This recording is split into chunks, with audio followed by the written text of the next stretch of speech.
going to look at a Brahmarishi. You want to understand a Brahmarishi, Vishvāmitrā or Kaushika is his given name, and through him actually we are going to figure out anger management. Different interpretation coming out here.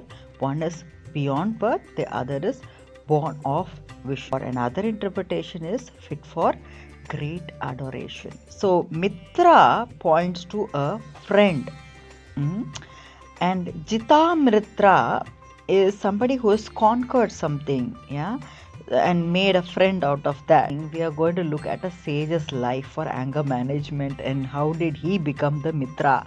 That's the Vishvāmitra. He is creating everything and he is enjoying his own bliss in a way. You will see him, being mentioned many times in Rig Veda, Ramayana, Puranas. Powerful story of transformation.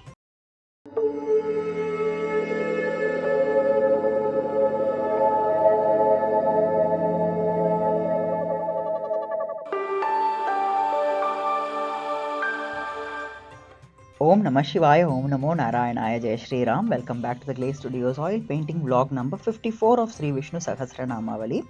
This is a painting that follows the principle of calligram or micrography, using which the 1000 names of Sri Vishnu are getting painted. While the painting is going on, I am also trying to understand the deeper meanings lying under these names with the help of scriptures from Sanatana Dharma. Whatever I am learning as an amateur, I am also sharing with you via these weekly vlogs. And a typical vlog, you will notice that I have covered 10 names with their meanings, and alongside that we will also take some tangential perspectives from Sanatana Dharma. Though I am covering 10 names at a time, you will constantly see me referring back and forth to the previous vlogs, simply because of the reason of the interconnectivity. The names have thorough interconnection and hence the reference.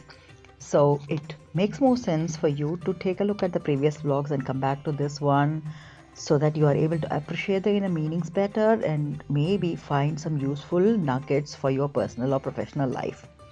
With that, let's move on to the plan for today. Today we look at the names starting with 521 up to 300 and the meanings, and then we are going to look at a Brahmarishi. You want to understand a Brahmarishi, Vishvāmitrā or Kaushika is his given name, and through him actually we are going to figure out anger management. So without much ado, let's get on to today's session, starting with the names. 521st name is Om Ajaya Namaha, refers to one who is beyond birth, one who is born of Vishnu. So there are two different interpretations coming out here. One is beyond birth, the other is born of Vishnu, which could be pointing to anyone that is born of Vishnu. It could be the Garbhodakshayi Vishnu image itself showing Brahmadeva coming out of Vishnu. It could be any other element, including you and me. The 522nd name is Om Maharhaya Namaha. This refers to one who is fit for worship, or another interpretation is fit for great adoration. So by the way, all this interpretation is something coming from registered websites that I have also put in the description, but there could be many more interpretations as well. The more deeper we dwell into, the more we learn out of these names. That's the whole point. So moving on to the 523rd name, which is Om Swabhavyaya Namaha, refers to one who is followed by his own plan of nature, or another interpretation being eternally perfect. He is naturally without a beginning. That's another interpretation. 524th name is Om Jitamitrāya Namaha. So Mitra points to a friend, and Jitamritra is somebody who has conquered something, and made a friend out of that. What is that? So one who has conquered inner enemies such as anger, attachment, etc., and external enemies such as There are personalities referred to, Ravana, Kumbhakarna. So there are external enmities, internal enmities, whatever it is, one who has conquered all that. And here, instead of referring to deity or something, we are going to look at a sage's life for anger management and how did he become the Mitra. That's the Vishvāmitra. In a short while from now. So we move on to the 525th name, which is Pramodanaya Namaha, referring to the source of self-satisfaction, or another interpretation being one who is always joyous as he is observed in immortal bliss. So we're talking about the Ananda, somehow the immortal bliss. The names that are coming through are also connecting to that. 526th name is Om Anandaya Namaha, one who is the form of Ananda, or whose form itself is Ananda or bliss. 527th name is Om Nandanaya Namaha, one who gives delight or is the cause of bliss, and is another interpretation for this name. 528th name is Om Nandaya Namaha, referring to one who is endowed with all perfections, or one who is enjoying his own bliss. Yeah, he is creating everything and he is enjoying his own bliss in a way. Yeah. 529th name is Om Satya Dharmane Namaha. We talked about Dharma, Dharmane, Dharma Krite and so on in another vlog previously in detail, but we understood the Dharma basically coming from some moment of truth and some righteousness per se, isn't it? So let's look at this meaning here for Satya Dharmane. It means one who has the truth as his law, or can be also interpreted as one whose knowledge or other attributes are true by nature. 530th name is Trivikramaya Namaha. This has many interpretations, and I think the most frequently used interpretation is also mentioned here, the Trivikrama, or the 3 strides that he takes to cover the whole cosmos rather. This is pointing to the Vamana avatar, which have also been covered in our previous vlog. So having covered the 10 names and the meanings, we'll have to look at anger management with the help of the Mitra who really managed to cover anger or conquer anger, Vishvāmitra. Brahmarishi Vishvāmitra, given name is Kaushika. Let's try to understand his life. First of all, let's try to understand who he is. And there's a lot of interpretation, and I will try to pick out a couple of most common interpretation. Brahmarishi Vishvāmitra is one of the revered sages in Sanatana Dharma. He's a central figure actually in ancient Indian scriptures. You will see him, being mentioned many times in Rig Veda, Ramayana, Puranas. He has a most powerful story of transformation as such. That is also a reason why he ends up being a Brahmarishi, a kind of embodiment who symbolizes the ultimatum of human potential, perseverance, and the power of all the tapas, the austerity. So he became that symbol, but so can we call him a sage or a muni because of that behavior, or the transformation he went through? Because he was somebody like you and me. A lot of human potential and human behavioral aspects was what he was born with, inherited rather, and over a period of time he lets go of certain inner enemies, external enemies as well, and there are many stories about it. But then we will look at the most popular story for anger management. So his earlier birth is always interpreted in many different ways. His early life is interpreted as a king of a dynasty and of a pretty smaller location.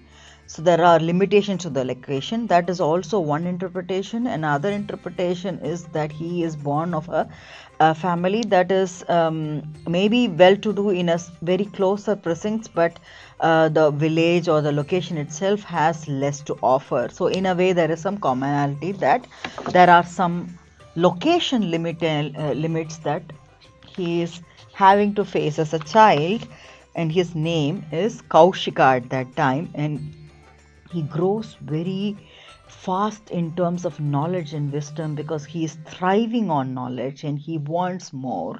And somehow, wherever he is born, the atmosphere is less for him. So he is, bound to move. And that's also something even the people around him guesstimate that he will be moving around in many places in search of many things.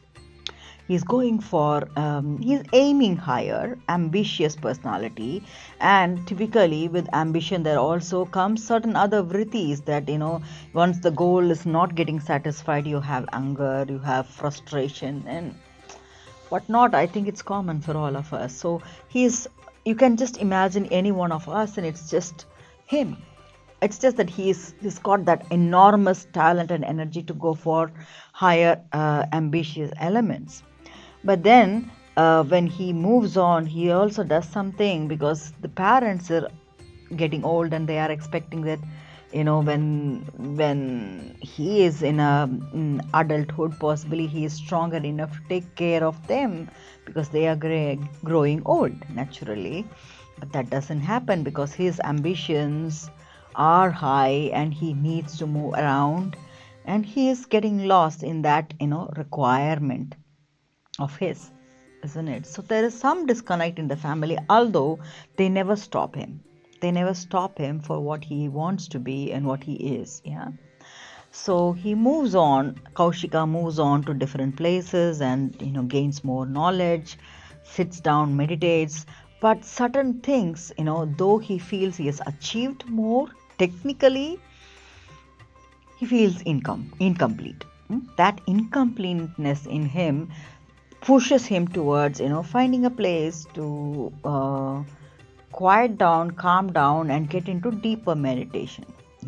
He knows that is needed for him to get away from all the internal enemies that he is facing, but still there is a challenge that is awaiting for him. He does find a location that that is really out of the precincts of any village or any human inhabitation per se, so that he is in a calm and quiet place. Nobody knows him. Ideally sages prefer that they are really loving the anonymity aspect of their life. So he settles down in one specific tree outside the precincts of villages, so quiet, calm, ready to meditate and looking forward to deeper meditation. Expectations and reality never are the same. So on that particular day that he is meditating, on that particular tree, there is a crow and a crane fighting with each other. Don't ask me why. There's no reason.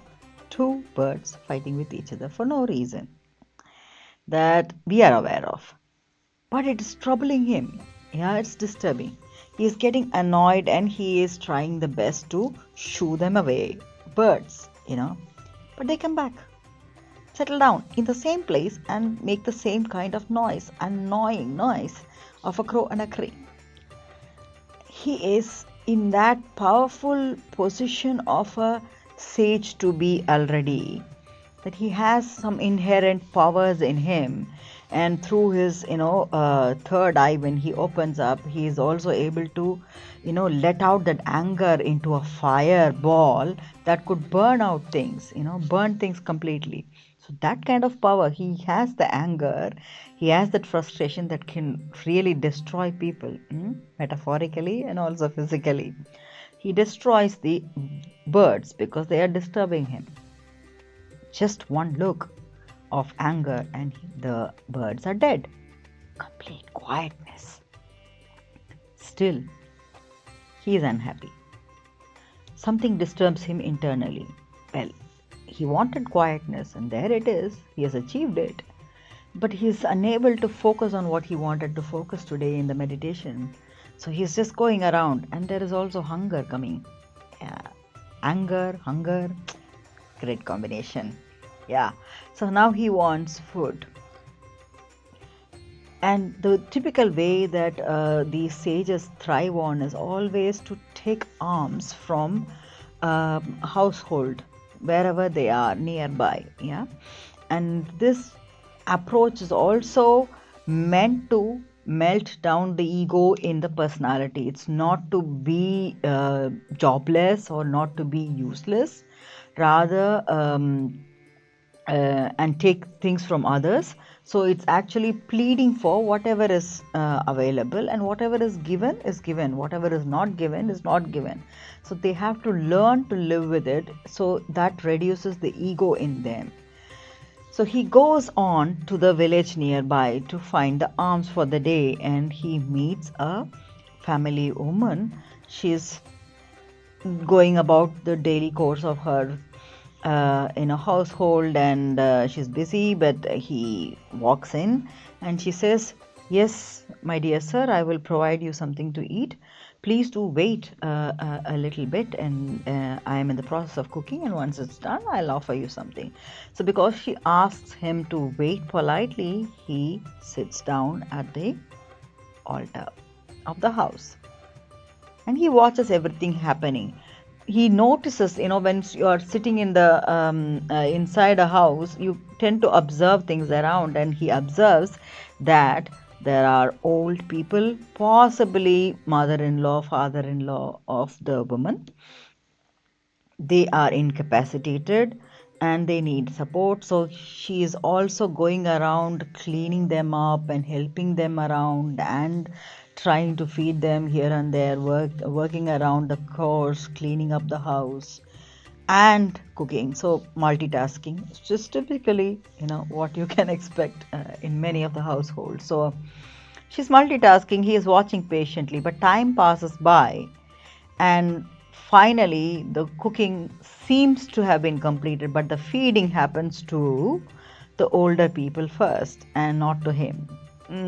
Ego is slightly ebbing out of the sage here, Kaushika, and he watches her with slight discontent of what she's doing, but she doesn't bother. She goes about doing the work, finishes everything, and then finally arrives with the remaining food to him. And he gets a little angry, intimidated, and says, "Do you know who I am, and what kind of powers do I have, and what makes you so powerful to make me wait for you to complete your work?" And that kind of powerful words or high, harsh tonalities doesn't actually impact the woman. She's about the same tone, and she says, "Sir, nothing I did was meant to hurt you in any way. I'm just a normal woman going about doing the work, and your anger can maybe kill a crow and a crane, but I have nothing to do with it." And it shocks him. He's unable to understand how this woman sitting inside the house knows what happened a short while ago outside the precincts of the village.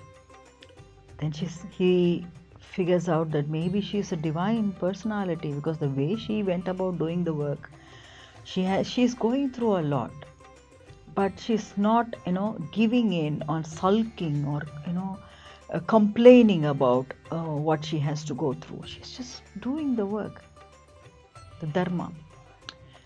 And even this anger, the harsh words did not impact her so much. So he felt somehow that even though he is well learned, she knows a little more than him. So he politely asks, "Madam, can you be my mentor and guide and help me out with this? The way you are calm and composed, the approach, somehow I feel you know more." And she says politely, "See, I am a normal woman doing the household work and my duties. I know nothing more.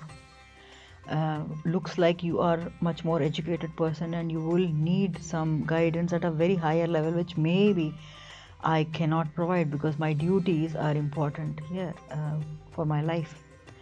So I'm needed for the most needy people here, the elderly people here. So it gives more sense that you go for another higher personality as a mentor, and I maybe can suggest you somebody. She suggests a name and then a city. So he moves on from this home, having fed and feeling slightly happy that there is a solution and maybe there is a mentor coming up, maybe a great sage, somebody important, and that person is Dharmavyādha. Dharmavyādha is far off from this location, but it needs a little bit of walking around, and these sages typically are happy to walk for miles and miles until they reach their destination. So he politely walks all the way to another city. So this city is called Mithila. So when he enters, there is, we don't have Google Maps and such, so there's no chat GPT also. In olden days, the way you used to go about is to just ask around who is who, and somebody guides you to left and right, and you keep moving around, navigating the way. And that's how he finally reaches the street where Dharmavyādha in Mithila city is. Once he reaches the city, before even he is reaching the city, in his mind he is doing the dreams of meeting that great guru in a great place, in maybe a temple or some huge religious location or a center of knowledge. But the city paves its way to this road where Dharmavyādha lives, and it also happens to be a road where there is a row of shops, and only one kind of shop. All shops sell meat, which means they are butcher shops mostly. So they cut meat and they sell meat. So what do you see on the road? Blood oozing out. So it's really, the path itself is red in color, the blood color, and also there is smell of the meat coming out. And for a person who is in this sage kind of lifestyle, this could be even more appalling, just because of the lack of practice of this kind of smell, for that matter. And the things that he gets to observe is also something that maybe he has never observed before. So this itself dismantles his thought on what exactly is this game all about. Did the lady just wantedly push me into something, trick me into something or so? So he is mentally debating while he is walking, finding his way safely without putting his foot on something, reaching the doors of the shop where Dharmavyādha is. See, the name Dharmavyādha means divine butcher. Dharmavyādha is a divine butcher. So this sage is ended up in the door of a butcher. He is skeptical, definitely. He has reached, at least in his mind, anger, frustration, everything is all in the full flow, and he is feeling disappointed to have met this person, while that person invites him pleasantly and says, "Sir, I think you might have been guided by the lady in that village, and you wanted to talk to me, I understand. These are not WhatsApp days or Zoom call days." So I don't know how they connected and transmitted the messages. So he is also in for a shock with this kind of response. This man should be something. Let's spend some time to figure out what exactly is going on. So he says, yes. Dharmavyādha says, "Sir, I'm in the job of taking care of my butchery shop. There are customers waiting here. So please be seated on the side, and I will talk to you once my customers are handled." He sits down, trying to figure out a possible clean spot, and sits down and watches the whole event of butchery, meats being, bodies of animals being cut and the meats being packed and handed over. But he also notices something serene about it. You can think of it in a negative manner or in a positive manner from what is the imagery and the body language, isn't it? So his mindset was that this is a place of killing or something negative happening. But in few minutes, he is able to see that politeness, pleasantness, something very divine about that particular activity, the way it is done, the structured method, the politeness with which he is approaching them, he meaning Dharmavyādha is approaching his customers, and so on. All these things, makes him, he's split in the mind and heart, per se, on unable to decipher who this person is, on why at all he is here as well. So at this point, when the customers are gone, Dharmavyādha is now saying that, okay, now I'm going to go inside the house, which is right behind my shop. You can also come with me, and we can talk there. So they enter, and then he notices two elderly people in this house as well, needing attention. Maybe parents, some close relatives, obviously, of Dharmavyādha, and now he knows the process. Wait, meaning wait patiently. The cooking, handling will happen, and the elders will be taken care of, and finally the food will also arrive. So he knows now to stay calm. So he waits for everything to happen as expected. Dharmavyādha takes care of the elderly people, and then also cooks something, cleans something, and then finally feeds the elderly people, and then hands over the rest to him. Now the talk happens. Kaushika is a little bit in between his, the anger subsided, but he's still in the sage, I am the sage, I can give guidance a little bit. So, and he's judged a little bit from the scene, isn't it? So he shares, see, I can see that you are a very nice person, but I don't think you have the right career. Maybe you switch the careers, something like that. So he was trying to give a guidance. Dharmavyādha smiles and he says, my sir, are looking at the present job that I have, but the present job that I have is my karma. It's my duty. I have accepted all my duties, whether it is towards the people in the city, the job that I have, or the responsibilities I have towards my family, whatever it is, I have accepted it wholeheartedly. Neither do I judge, nor do I compare between my actions and the actions of others. So, when one has submitted oneself wholeheartedly to every moment of each and every action one does, one easily attains the divine bliss, the divine bliss that you've been looking for. You seek the divine joy, my dear sir. You are well versed in scriptures and all the practice and such around it. But the word practice or sadhana has two elements to it. One is ABHYAS, or doing the things that are out to be done, that you are doing correctly. The other part is VAIRAGYA, refraining from doing the things that ought not to be done. And this is sadhana. This is what he had to say. Now,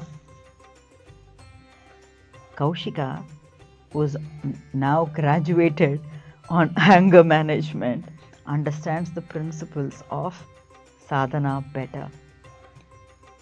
The judgments, the anger, the frustration, everything is attached and interlinked. What was he doing right was all his practices. What that was that, and that is called the abhyasa, the practice of what is to be done. But what was not to be done, the Vairagya, was missing. Now we know where the equation is in imbalance. That's how Kaushika starts his journey of transformation into practicing Vairagya as well. So this is the story of Kaushika, who turned into this Brahmarishi Vishvāmitra, and also the small little formula of anger management. I hope you found this interesting. Please do share your thoughts on anger management and your perspective on that. Until we meet in the next session, stay blessed, stay happy, stay healthy, and stay motivated. Thank you.